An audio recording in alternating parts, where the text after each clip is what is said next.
Have you thought, with the years of hard work, all the things that you've been able to accomplish here in Miami with the Miami Heat, to now having your jersey with your last name being retired and hanging in those rafters forever, what are your thoughts even when people say it and come up to you and say that?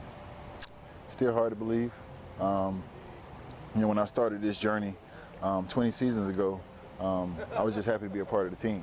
You know what I'm saying? I was just happy to be, in the rotation. You know what I mean? And then as I achieved that goal of making the team, then I wanted to be a guy that guys could depend on. I wanted to be a guy, I wanted to be the best teammate possible. I wanted you to know if you're walking down a dark alley, you needed somebody there that you can always depend on me. And as I grew and I started to gain confidence and sit next to the Dwayne Wades and the Shaquille O'Neals and the Alonzo Mournings and, the LeBron Jameses and all these different guys, then I understood what it took to be a champion and the mindset of being a champion before you become a champion. And then after that, I was just obsessed with winning. You know what I mean? So that's all I ever focused on. I never really focused on me. It was never really about me.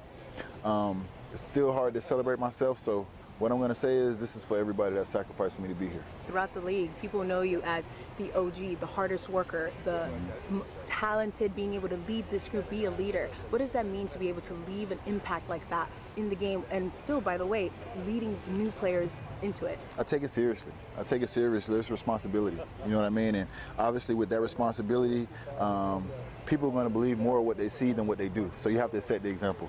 That's what my job was, and I think people were kind of surprised about, the way I was able to perform in my last game, but it's because every day I've been pushing myself to set the example for these guys. And as much as I've been able to help them, they've given just as much back to me. So it's been a give and a take, and, everybody's benefited from it. And I'm thankful to have a group of guys because two parts of communication is the giving and the receiving.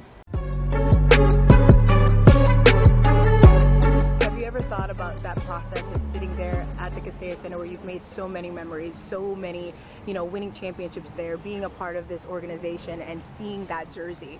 You've seen the others there. You've seen those. And then for yours, like that, what does that mean to you? I mean, MJ was my GOAT. You know what I'm saying? I understand he's not a Heat legend, but, hanging anywhere near MJ is amazing. I'm thankful for that.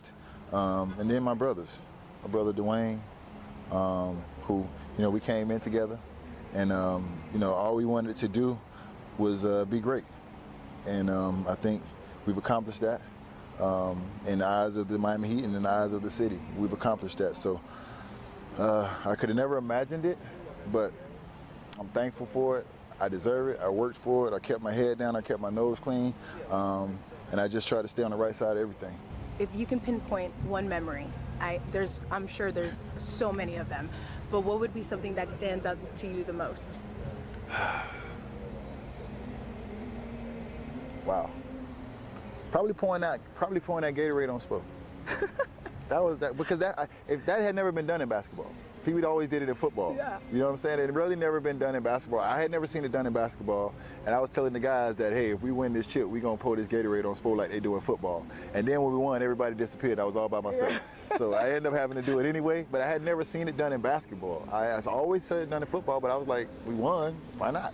You know what I mean?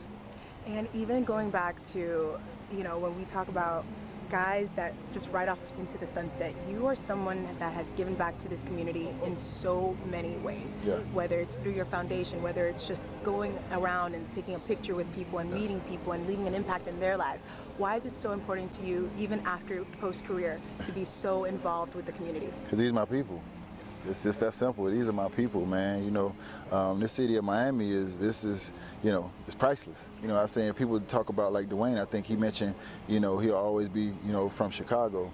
But when he comes back to Miami, it always feels like home. It's because of the way people treat him. You know what I'm saying? When they talk about, food made with love, I think when you come back to Miami, I think it's just all love. And for me, that love has been able to bridge the gap of what any other team could offer me.